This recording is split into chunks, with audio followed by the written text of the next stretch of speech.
შემოუწიარდება ეს ღმერთის გაფრთხილებით ვეუბნები ამ ადამიანს. ის გააკეთოს, რაც კანონმდებლობაში მიწერია. მე მიწერია შაბათობით ბავშვის ნახვა, მონიჭებული მაქვს უფლებები მე მოსამართლის მხრიდან და ნუ არ ღირს ეგოჯახი ამ კანონის გზას. ბავშვი იტყვის არას, იმიტომ რომ გაგიჟებულია ბავშვი. იქ არავინ წესიერად ჩემზე არ ელაპარაკება, არც ბებია, არც მამა და არც დედინაცვალი. ისინი ყოველთვის საწინააღმდეგოს ეტყვიან ჩემზე, იმიტომ რომ მათი შანტაჟის ქვეშ იმყოფება. და დედისი გული რასაც ძნობს ამ დროს, უკვე თქვენ კარგად იცით. როცა ის დედას მჭიდრო კავშირში ეყოლება, ბევრი სიყვარულს გაიგებს და ბევრ სითბოს გაიგებს დედისგან, მერე უკვე დედისკენაც წამოვა, რა თქმა უნდა, ბავშვი. ამიტომ მოდი ახლა ჩვენ ვიფიქროთ ლუკაზე, აქ არც ასლანაზეა ლაპარაკი, არც ქეთინოზე.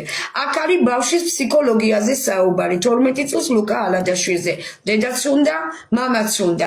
როგორც მამა უნდა, იგივე ბავშვს დედა სჭირდება. დავდგეთ მთელი საქართველო, ჩავრიცხოთ თანხები, დედას უყიდოთ ბინა.